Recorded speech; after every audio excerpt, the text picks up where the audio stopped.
কিছুদিন শিথিল থাকার পর ফের উত্তপ্ত মধ্যপ্রাচ্য।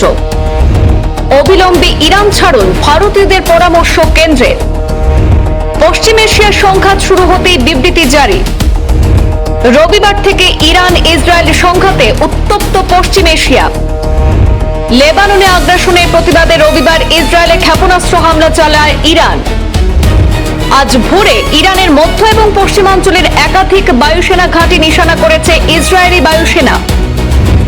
রাজধানী তেহরান সহ ইস্পাহান, তাবরিজ এবং কারাচে বিস্ফোরণের শব্দ শোনা যায়। নিরাপত্তার স্বার্থে তেহরানের ইমাম খামেনি আন্তর্জাতিক বিমানবন্দরে বিমান চলাচল সাময়িকভাবে বন্ধ করে দেওয়া হয়। বিদেশি নাগরিকদের নিরাপদে সরিয়ে নেওয়া নিয়ে বাড়ছে উদ্বেগ। স্বদেশীদের নিরাপত্তা নিয়ে উদ্বিগ্ন ভারতীয় দূতাবাস। ইসরায়েলের সঙ্গে ইরানের সংঘাত নতুন করে শুরু হতেই জরুরি বিবৃতি জারি করল ভারত সরকার।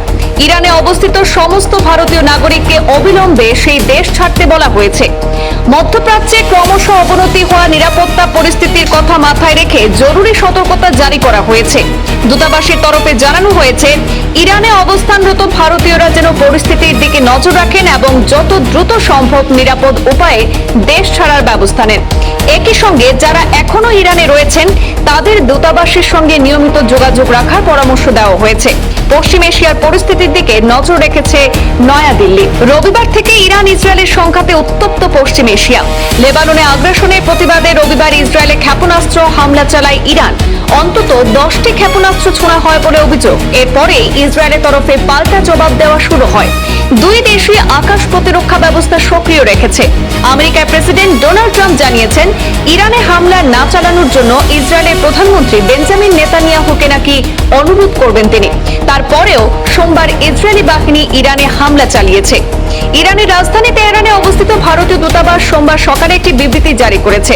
তাতে বলা হয়েছে, এই অঞ্চলের সাম্প্রতিক ঘটনাবলীর আবহে দূতাবাস আগের পরামর্শই বহাল রাখছে। সকল ভারতীয় নাগরিককে এখন ইরানে না আসার পরামর্শ দেওয়া হচ্ছে। এছাড়াও যেসব ভারতীয়রা বর্তমানে ইরানে রয়েছেন যে কোনোভাবে হোক দেশ ছাড়ার জন্য তারা পরামর্শ দিয়েছে এবং নিয়মিত ভারতীয় দূতাবাসের সঙ্গে যোগাযোগ রক্ষার কথাও বলেছে কেন্দ্র। এদিকে ইরান ইসরায়েল সংঘাত নতুন করে তীব্র হয় গোটা পশ্চিম এশিয়ার পরিস্থিতি ক্রমশ উদ্বেগজনক হয়ে উঠেছে।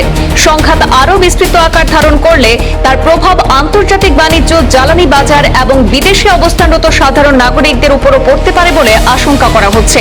এমন পরিস্থিতিতে ইরানে থাকা ভারতীয়দের নিরাপত্তাকে সর্বোচ্চ গুরুত্ব দিয়ে সতর্কতামূলক পদক্ষেপ নিয়েছে ভারত সরকার। এখন নজর কূটনৈতিক উদ্যোগ এবং পরিস্থিতি স্বাভাবিক হওয়ার সম্ভাবনার দিকে।